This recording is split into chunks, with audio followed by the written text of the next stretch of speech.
Welcome students to the class of biology. As we all are studying the chapter microorganisms, friends or foes, and we have been studying this chapter since last few days. Today, before continuation of the chapter, as we always do, I am going to recapitulate the topic which was studied in the last video. Okay, students, in the last video, I had made you answer some of the few questions which were discussed in the video. Let's recapitulate them. Students, the homework was given to you based on the video which was discussed in the last session. That is, name some of the microorganisms which causes some common human diseases. Most of you answered it correctly, and that is bacteria, viruses, fungi, and protozoans. Okay, name some of the common human diseases caused by some of the microorganisms such as bacteria. Bacteria, that is the diseases caused by them in humans being the common ones are tuberculosis, diphtheria, cholera, tetanus, typhoid. Viruses, the diseases, the common diseases caused in human beings are the common cold, influenza, mumps, polio, chickenpox, and AIDS. Protozoans, fungi, the diseases caused by them are ringworms, athlete's foot, that is infectious diseases caused by the microorganisms to the human beings. Protozoans, some of the common diseases caused to the human beings are malaria, amoebic dysentery, sleeping sickness. I had gave you a short knowledge about all the diseases caused by these microorganisms, that how they are infectious and how they can be prevented. What are the modes of transmission of pathogens or germs? We had also discussed in the last video that there are various modes, that is the mode that is agents or resources through which the transmission, that is transfer of pathogens or germs, that is pathogens or germs, that disease causing microorganisms get transferred from one person to the another, from one place to the another. Those modes are, we had discussed it, air, like action like sneezing and coughing, water, using contaminated water, that is the polluted water, soil, consuming food items that are not washed or cleaned properly, animals, that is direct contact, bitten by a rabid dog, through vectors that spread diseases. Through vectors are, the term vector was asked by you in the last class. What is vector? Vector is an agent which carries the disease from one person to the another, that is from an infected place to a healthy place.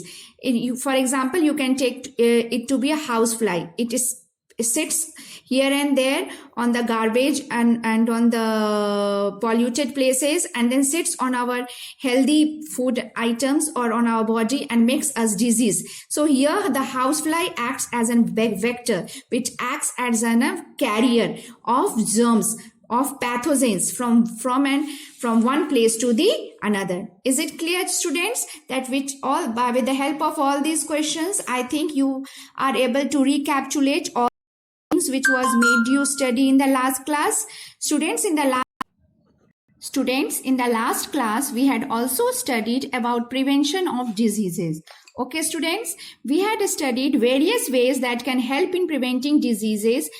Are given in the following table. Modes of prevention, that is vaccination. Diseases that may be prevented are tuberculosis, polio, mumps, tetanus, and various all these things has been discussed in the last class. So students, you are supposed to learn them one by one.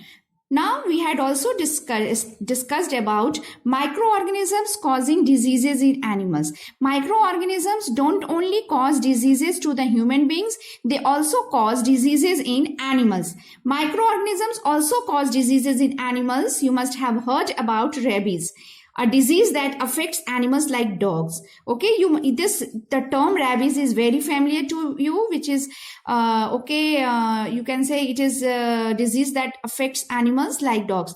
And foot and mouth diseases that affects cattle. Such diseases may affect domestic animals also. Pets and human beings may also get infected if they come in contact with the infected animals. That is, it is an infectious disease. Okay, by the help of the table, it is very clear to all of you, and this has to be drawn a number of times in the rough copy and should be learned by heart by practicing them. Name of the disease is anthrax. Microorganisms that causes the disease, bacteria. Animal infected is cattle. Name of the disease, foot and mouth disease. Microorganism that causes disease, virus. Animals infected, cattle. Name of the disease, rabies. Rabies. Microorganism that cause the disease, virus. Animals infected, dogs, monkeys. Name of the disease, tuberculosis. Microorganism that cause the disease, bacteria. Animals that infected, okay, get infected, cattle, poultry. That is the hens, chickens, all there.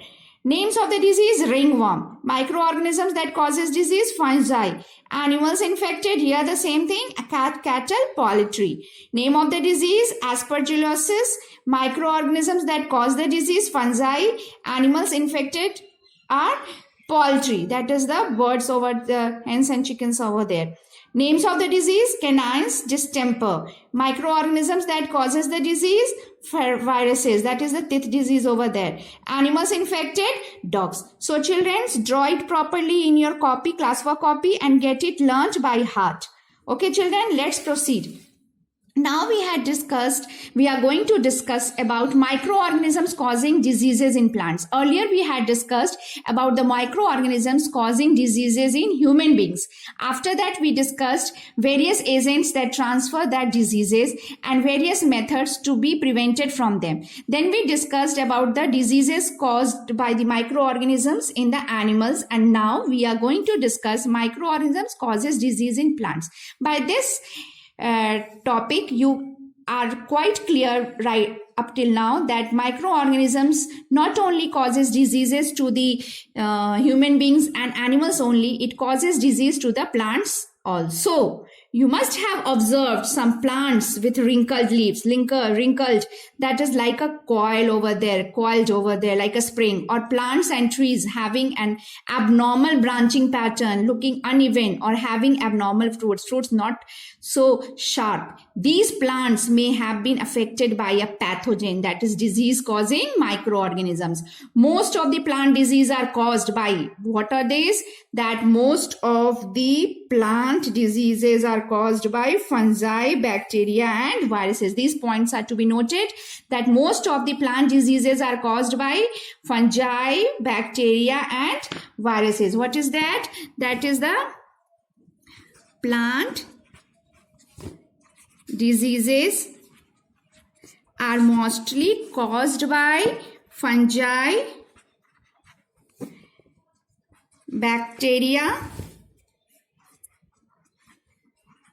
and what? Viruses.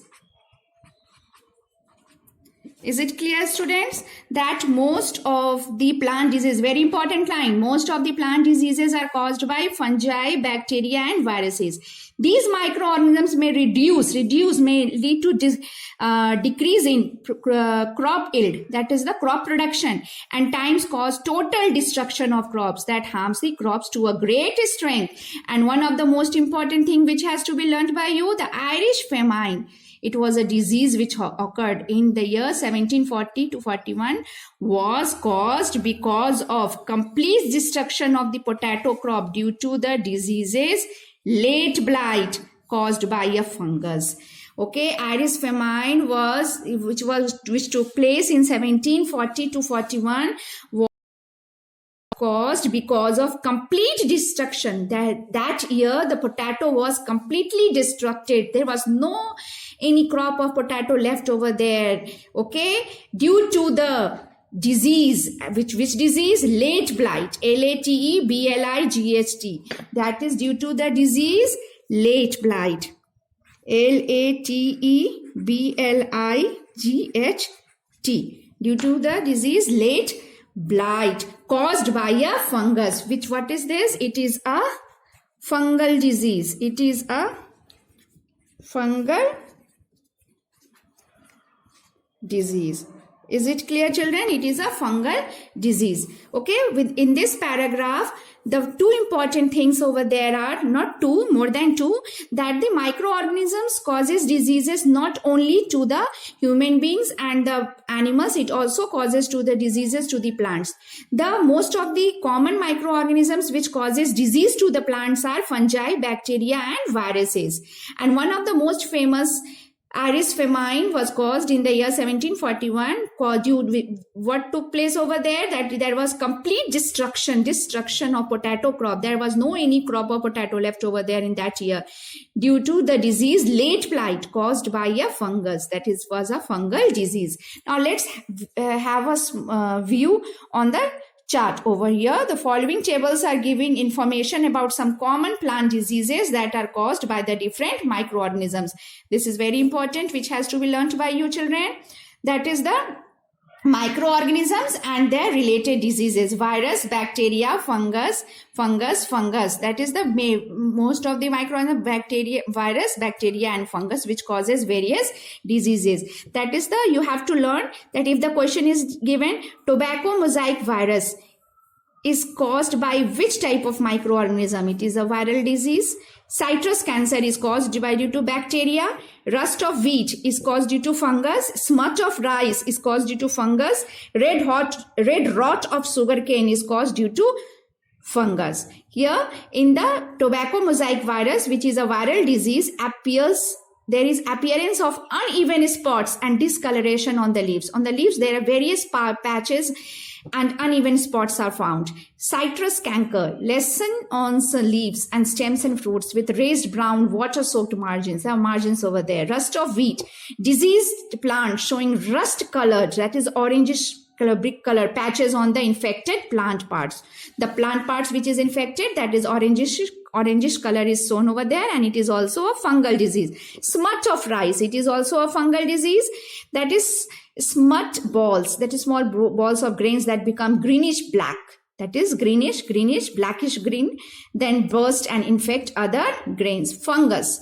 Red rot of sugarcane. Red rot of sugarcane, it is also a fungus. When you use the sugarcane, you in some of the sugarcane you find a red linings over there. Okay, that is a diseased one, fungal disease. The infected stems have dull red color interrupted by occasional whitish patches across the stalk and or elongated red lesions on the midribs of the leaves. Okay, students, you have to get it learnt. All these charts, children, all these charts one by one. That is which was told in the last video also, that disease caused by the microorganisms in the humans, modes of transmission of the pathogens, okay, prevention of diseases, microorganisms causing diseases in the animals also, children's, and then microorganisms causing diseases in plants. That is their chart where this is very important. See children, you can see the diagram given in the figure given in your book. That is tobacco mosaic. The patches are over there. Citrus canker. Okay, wheat rust, reddish over linings are over there, and a smut of rice. What is this? That is smut balls, small balls which burst and spread the disease over there. It's very clear with the help of the diagram, children. So get it learned. Draw it in your classwork copy. All the charts should be drawn properly in your classwork copy. And then practice it in your rough copy a number of times and get it learned, children. It is a very, very important question, as I'm telling you 100 of times, as questions will be given. That is uneven, or you can say appearance of uneven spots and discolored on the leaves, which is, what is the name of the disease? Then you will give the answer, tobacco mosaic virus. Which microorganism is responsible for this disease? My virus is responsible for this disease. Citrus canker is a plant disease or animal disease? It is a plant disease. Which is caused by which microorganism? It is caused by the microorganism bacteria. Okay, students, is it clear how the questions are asked? So get it learned. Okay, now we are going to proceed the chapter. Okay, children, now we are going to continue our chapter with the topic food poisoning. Which topic? By the topic food poisoning. Okay, is it clear what we are going to study today? Food poisoning. What is this, children? Food poisoning. Food poisoning, as the name suggests, is a disease that results from the consumption of. What is this? It is a disease. Okay, what is this disease? Which is caused due to consumption. Disease caused due to consumption of contaminated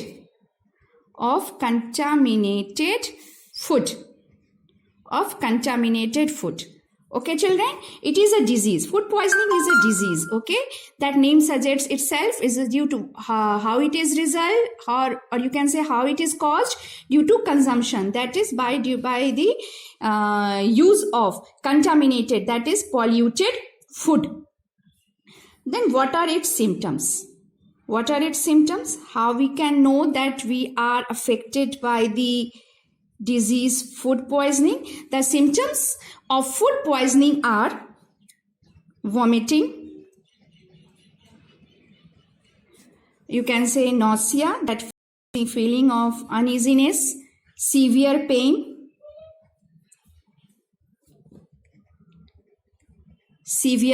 in the where? Severe pain in the abdominal region. Diarrhea, that is, you can say loose motion over there. Diarrhea, or you can say dehydration, loose motion, dehydration, and many others. What does it lead to? This type of things leads the person to which extent? Okay, children, are you clear with the points which I am trying to make you understand? Food poisoning is a disease caused due to consumption of contaminated food. What are the symptoms? How you will come to know that you have been affected by the food poisoning? Vomiting, the person will vomit. Nausea, uneasiness will be there. Severe pain in the abdominal region will be there. Diarrhea, dehydration, that is loose motion, will be there. And due to all these things, the patient will suffer from. What will it suffer from? It will suffer from weakness. It will suffer from weakness, fatigue, that is not getting energy, fatigue, damage to the nervous system, one of the very serious damage to nervous system. Is it clear that the patient which is suffering from the food poisoning may lead to the weakness, fatigue, damage to the nervous system?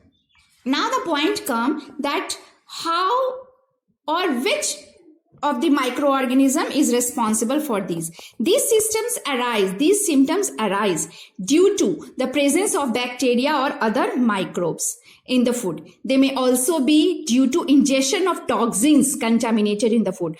How these symptoms arise? Due to the bacteria, or you can say microorganisms in the food, which lead to the food to be contaminated, to be toxin, to be poisonous. Okay, including the, you can say the bacteria which are responsible for this are, you can say bacteria which are example for this disease are Clostridium, Clostridium, and STA, learn the spelling also, PHYLOCOCCI, Staphylococci. And these are what? These are Clostridium and Staphylococci are what? Are bacteria. Are bacteria and fungi, like you can say Aspergillus.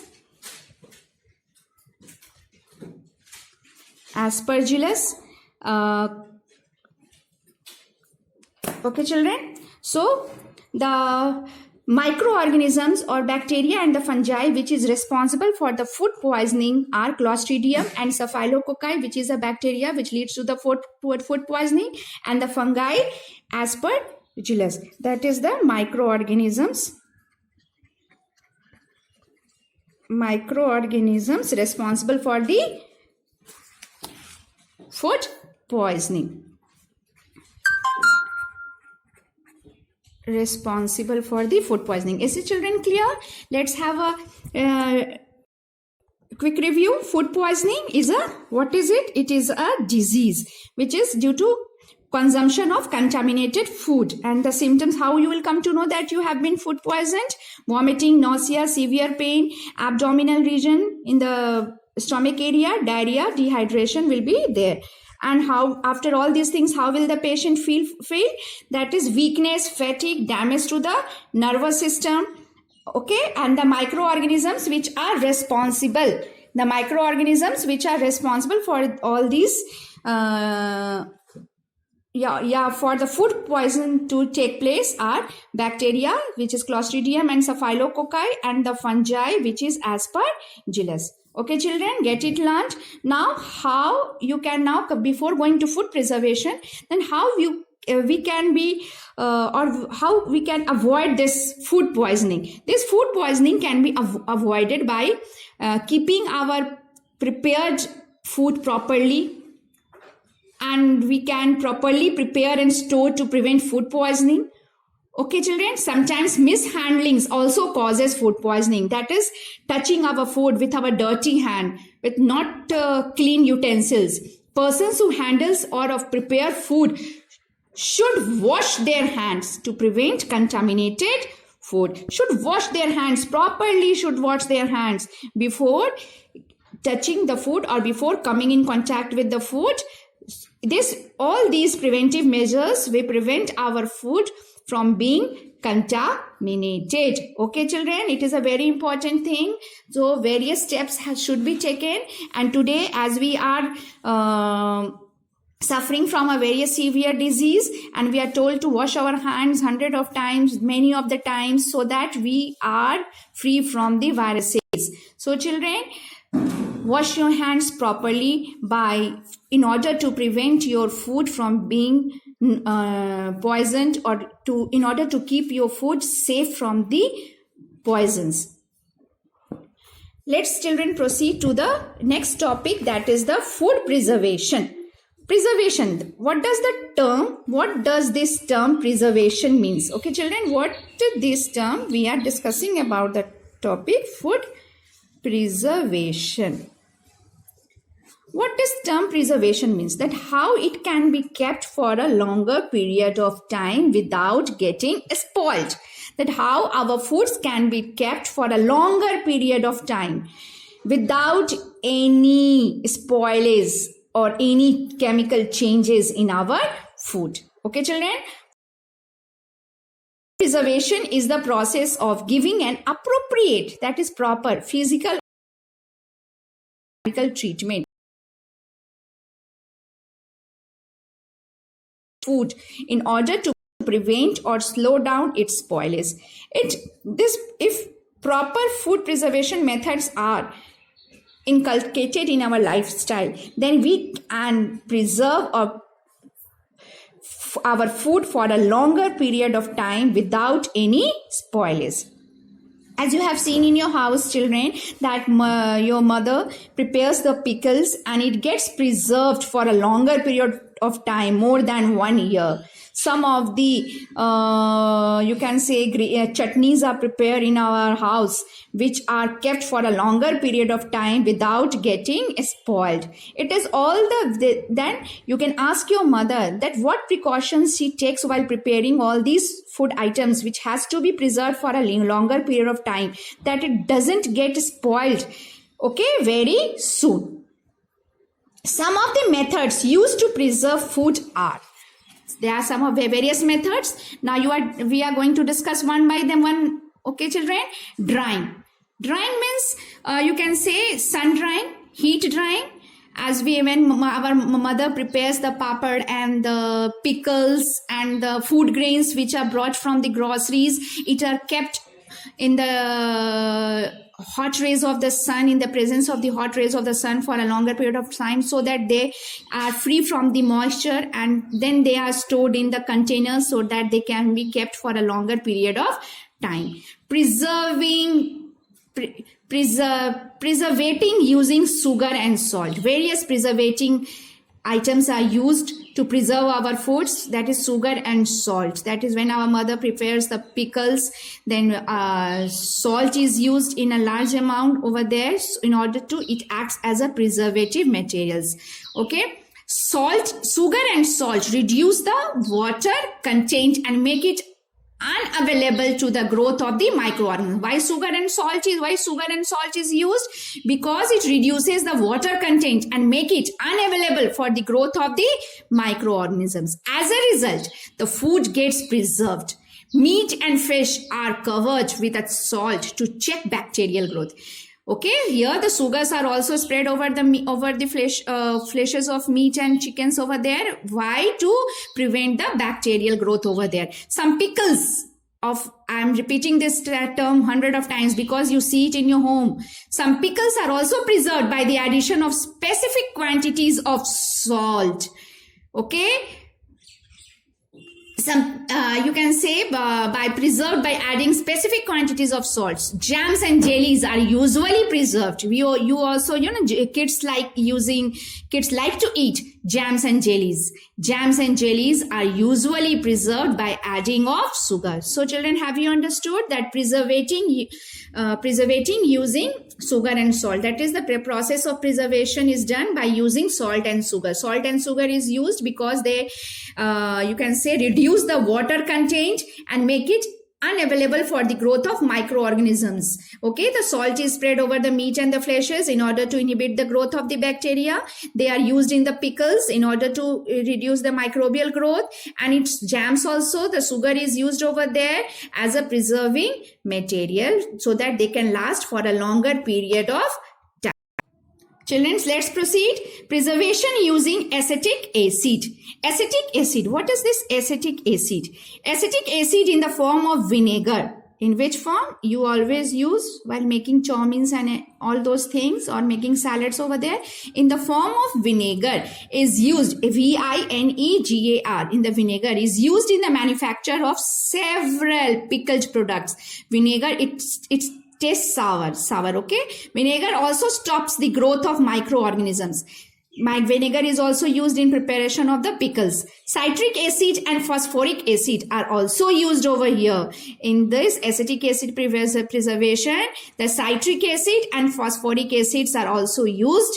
Okay, children. So here preservation can also be done by using acetic acid. Preservation using chemical preservatives.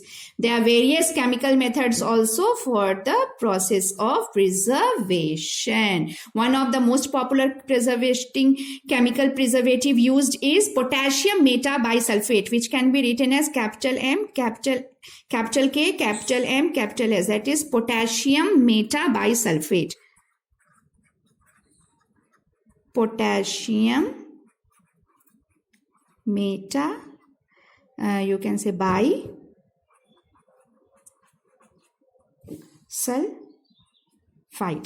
Potassium metabisulfite is one of the most popular chemical preservative used to preserve jams, jellies, pickles.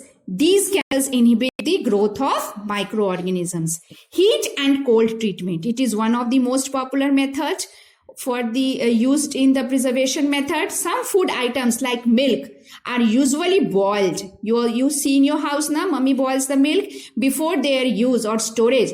Boiling kills many of the microorganisms. So with the help of heat and cold treatment also, preservation can be done. Pasteurization. Pasteurization is pressurized heating. What is this pasteurization? It is pressurized heating. It is pressurized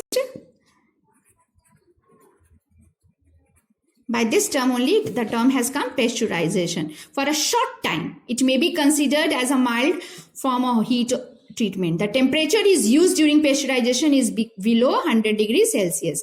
Milk is pasteurized. Milk is pasteurized, which we can Sudha Doodh milk, which we get it in the packet, is pasteurized to destroy microorganisms. However, there are many more heat-resistant microorganisms, okay, in it that only get reduced in numbers. Hence, pasteurized milk needs to be stored under refrigerator to keep bacterial growth in check. Okay, children, pasteurization is a pasteurized heating. What is this, children? It is a pasteurized heating.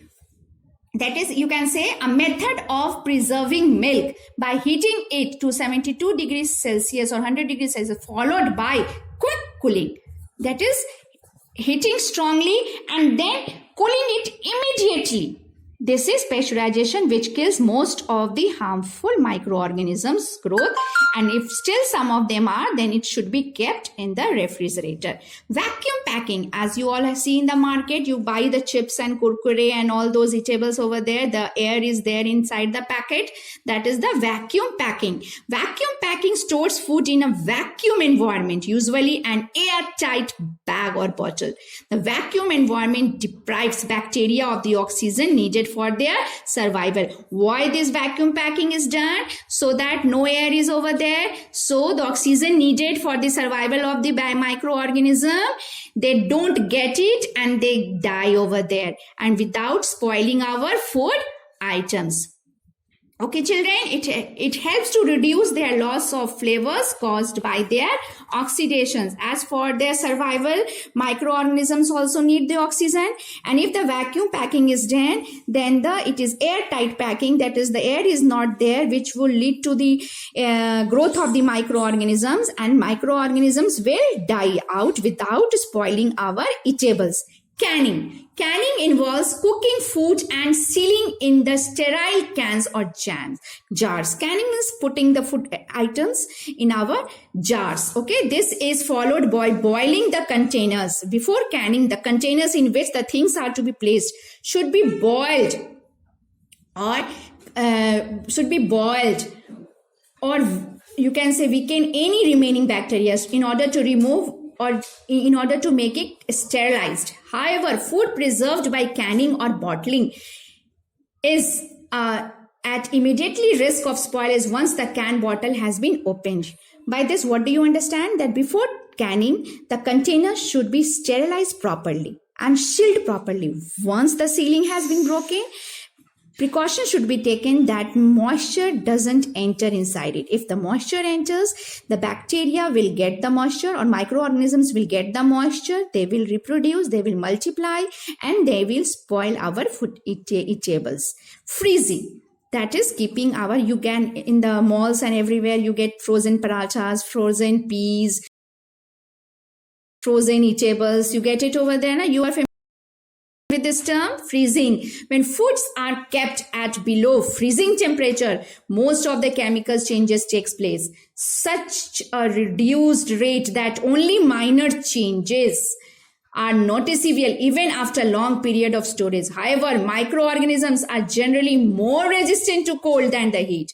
So, freezing is one of the method by which preservation can be done to our eatables by inhibiting the growth of the microorganisms. Okay, children, are you clear with all these points? That is how the preservations can be done by drying, that is keeping in the hot rays of the sun to kill the microorganisms or inhibit the growth of the microorganisms. Preservating using sugar and salt, that is sugar and salt is used as a preservative. Why? Because they don't allow the moisture to be there, and so if moisture is not there, then the microorganisms would not grow over there and will not spoil our food. Sugar and salt, sugar used in our pickles and salt used in jams and jellies. Preservation causing acetic acid, which is the vinegar over there. Preservation using chemical preservatives. One of the widely used chemical preservative is potassium metabisulfite. In the short, it can be written capital M, capital K, capital M, capital S. Heat and cold treatment, as we get it, heating and cooling methods also kills the bacteria or microorganisms over there. Pasteurization, that is pressurized heating and then again cooling it immediately. Okay, and vacuum packing, that is airtight packing where microorganisms don't get the oxygen for their survival, so they are unable to spoil our food. So before buying any packed items or eatables, see that whether it is airtight or not. If the air is not there inside, don't buy it, because the food items are in the process of getting spoiled. Canning, that is processing of things into containers which should be sterilized properly so that there is no microbial growth for the spoilage of our food. And freezing, which inhibits the growth of the most of the microorganisms. Okay, students, I think you are now aware with all these terms in a more clear and having a clear concept of all this. Okay, children, now as we have, by the discussion of this, we have completed our chapter Microorganisms, Friends or Foe. In the next session of this video, we will discuss about the question answers. Before discussing the question answers, we will recapitulate whole of the chapter in a capsule, in a nutshell, in a short. Okay, so that if all those students who have missed some of the video may come across various important terms, and this would help them to learn the chapter and answer the questions. Now let's proceed, children. That the homework which is to be done by you based on today's session. Question 1: How is food poisoning causes? How is food poisoning caused? Okay, children, how is food poisoning caused? What are symptoms of food poisoning? What are preventive measures? Right now I have dealt with you how is food poisoning due to contaminated food, symptoms, vomiting, nausea and all those things, and how it can be prevented by taking preventive measures, washing our hands, having all the safety measures over there. I have discussed right now. What is food preservation? That is, right now I have discussed what is food preservation. That is keeping our food safe from the microorganisms. Name the 5 methods used for food preservation.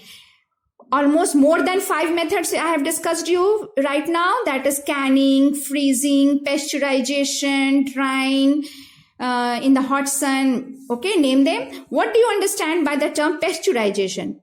Right now I have discussed with you the method of preserving milk by heating it to 72 degrees Celsius followed by quick cooling.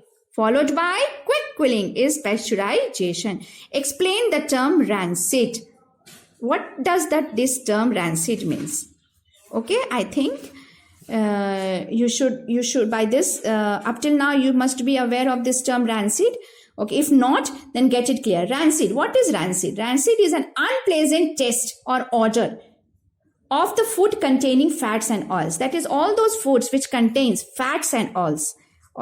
All those foods which contains fats and oils. Okay, if they smell unpleasant, that is, doesn't smell good, okay, caused by chemical changes or decomposition, is known as rancid. What is rancid? It is unpleasant smell. What is this? It is unpleasant smell of what? Of the food which contains fats and oil. Okay. Why? Because chemical changes or decomposition has taken place. Okay, children. Now, are you able to answer these questions in your words? Try to answer these questions in your words and in your copy. Okay, children. We will meet in the next session and we will have a small revision of the whole of the chapter, and then we will do the question answers. Learn it properly.